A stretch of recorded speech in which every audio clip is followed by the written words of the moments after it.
저는 오늘 일상영웅 하나님 나라의 일상성이라는 제목으로 열왕기상 18장 3절과 4절에 있는 말씀 같이 나누도록 하겠습니다.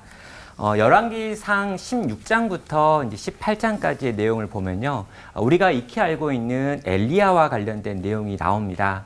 그리고 특별히 우리가 읽으려고 하는 18장의 내용을 보면 엘리야가 이제 산 위 갈멜산 꼭대기에 올라가서 거기에서 바알의 제사장 450명과 영적인 전쟁을 벌이는 장면이 나오죠. 구약성경 전체에서 가장 역동적인 장면, 가장 드라마틱한 장면이 펼쳐집니다.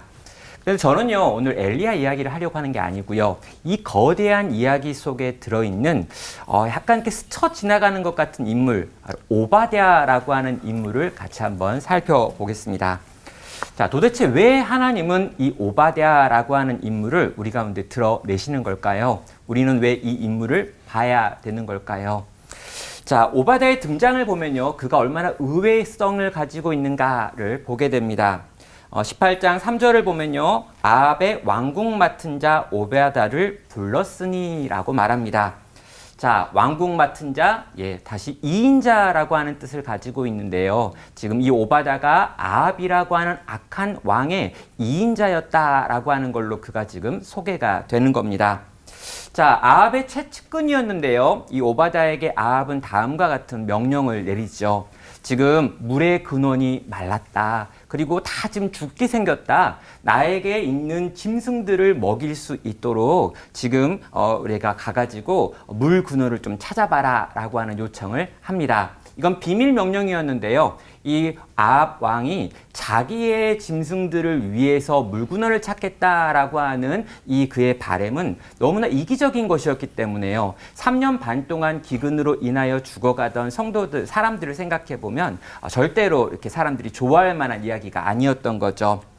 자, 그래서 여기까지 있는 내용만 보면은요, 이 오바댜도 악인일 것이다 라고 생각하는 것이 정상적인 생각입니다.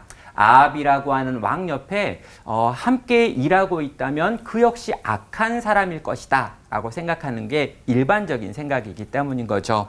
자, 그런데 이 오바댜를 보면서 우리가 악한 사람일 거야 라고 생각할까 봐 곧바로 이어서 3절을 보면요, 이 오바댜가 어떤 사람인지 성경이 곧바로 설명을 합니다. 이 오바댜는 여호와를 지극히 경외하는 자라. 이세벨이 여호와의 선지자들을 멸할 때 오바댜가 선지자 100명을 가지고 50명씩 굴에 숨기고 떡과 물을 먹였더라 라고 말합니다. 자, 성경은 우리가 오바댜를 오해하지 않기를 원했습니다. 아주 잠시라도 오해하면 안 될 것 같았기 때문에 곧바로 지금 오바댜는 하나님을 지극히 경외하는 사람이었어. 그는 이러이러한 일들을 했었지라고 밝히고 있는 겁니다.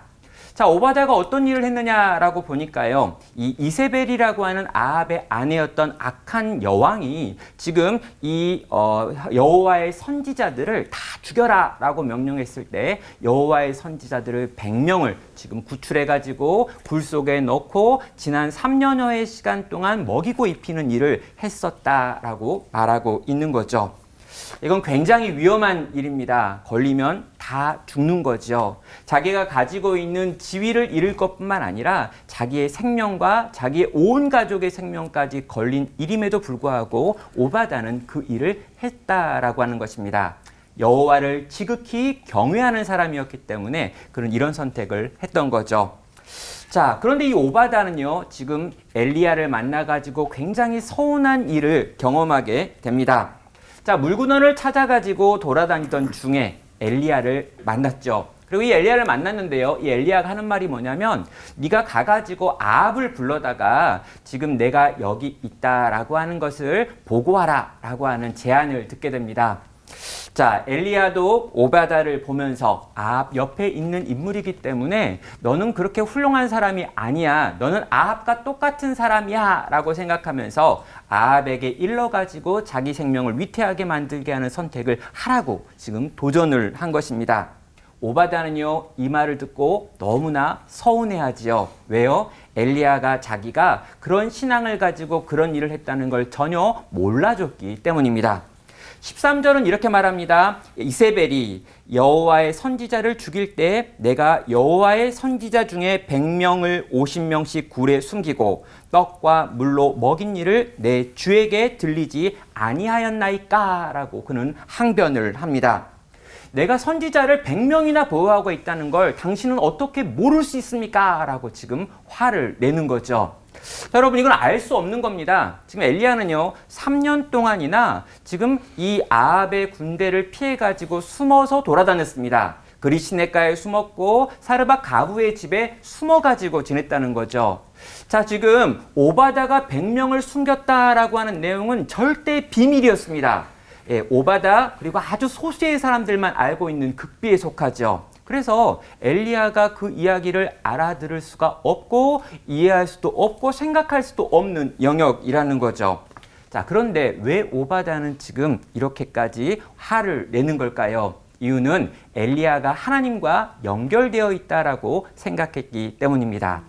자, 하나님과 연결되어 있는 엘리야라면 내가 하나님을 위하여 했던 이 일에 관하여 하나님이 아실 뿐만 아니라 선지자인 엘리야에게도 알려줬을 것이다 라고 생각을 했는데 막상 엘리야가 그 모든 걸 모르고 전혀 그런 사실에 대해서 알지 못하는 것처럼 아합과 똑같이 자기를 대할 때 여러분 오바다는 마음이 서운했던 것입니다. 자, 이 서운한 마음, 근데 여러분 이 마음이 어쩌면 이 땅을 살아가는 일상을 살아가는 대부분의 성도, 대부분의 기독교 청년들이 가지고 있는 생각일 거라고 생각을 합니다. 예, 그냥 일상을 살고 있어요. 학교를 다니고 있습니다. 네, 직장을 다니고 있고요. 이런저런 하나님을 믿지 않는 사람들 속에서 어떻게든 하나님의 뜻을 위하여 이렇게 저렇게 수고하고 애쓰는 삶을 사는 거죠. 그런데 아무도 알아주지 않습니다. 예, 너무너무 서운할 수 있는 거죠. 자, 여러분, 오바다는 그러면 이런 서운함 속에서 이런 많은 오해를 받으면서 어떻게 그가 끝까지 신앙 안에서 결단한 이 일을 행할 수 있었던 걸까요? 3년 반 동안이나 그 많은 선지자들을 먹여 살리는 그 위험한 일에 헌신할 수 있었던 이유는 과연 뭐냐라는 것입니다. 저는요, 그게 그가 가진 사명이라고 생각합니다. 그는 사명 의식이 있었는데요. 그는 아마 이렇게 생각했을 거예요. 내가 지금 이 시기에 왜 여기에 있는 걸까? 지금 이세벨이 분노하면서 여호와의 선지자를 다 죽여라 라고 말하며 악한 왕 아합이 모든 걸 지금 지배하고 있는 것 같은 세상 속에서 왜 내가 2인자인가? 그리고 지금 이 상황에서 하나님께서 나를 이 자리에 세우시고 이 역할을 감당하게 하시고 이런 종류의 능력을 주신 이유가 뭘까라고 물었을 거라는 거죠.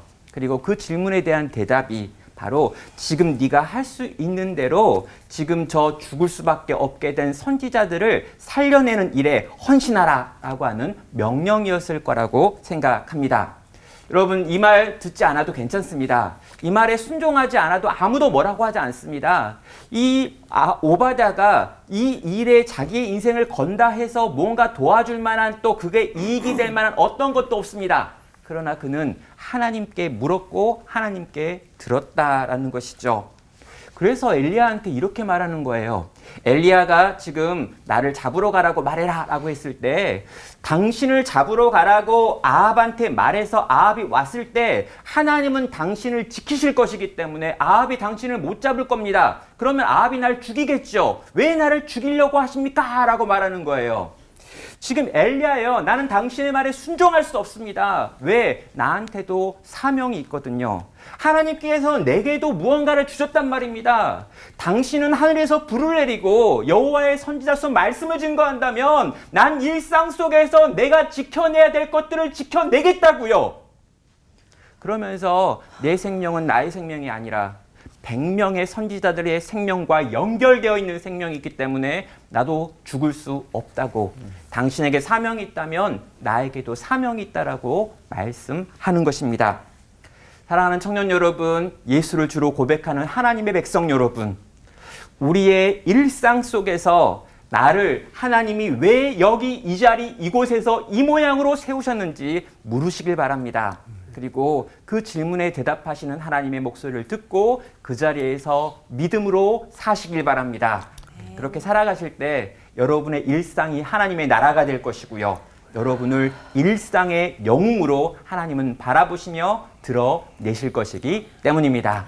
기도하겠습니다.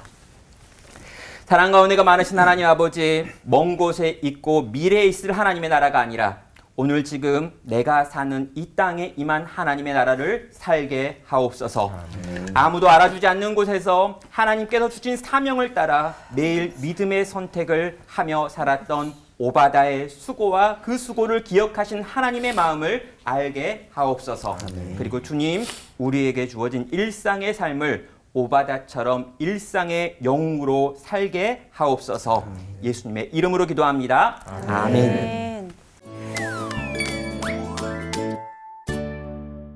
이번에는 제가 돌발 질문을 던지게 되었습니다. 우리 목사님 처음 맞이하시는 돌발 질문이실 텐데요.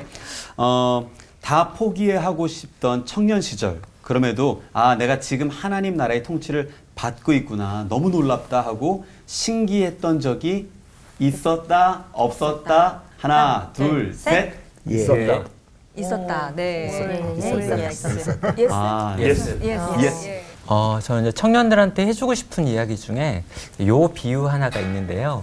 그 시계의 비유, 24시간의 비유인데 청년들이 막 이렇게 나 이제 끝났어, 망했어, 죽었어, 다 안 될 거야 라고 하는 그때가 아침 9시도 안 되는 시간으로, 인생의 시간으로 봤을 때 인생을 24시간 안에 집어넣으면 오전도 아직 안 된 거죠. 아직 출근하기도 전에 망한 게 어딨냐. 네가 한 6시쯤 돼가지고 오늘은 망쳤다. 한 7시쯤 돼가지고 망쳤다 그러면 이해할 수 있어. 그럴 수도 있지. 근데 이제 아직 출근하려고 이를 닦다가 인생이 망했고 하루가 끝났어 라고 말하는 건 틀린 거 아니야?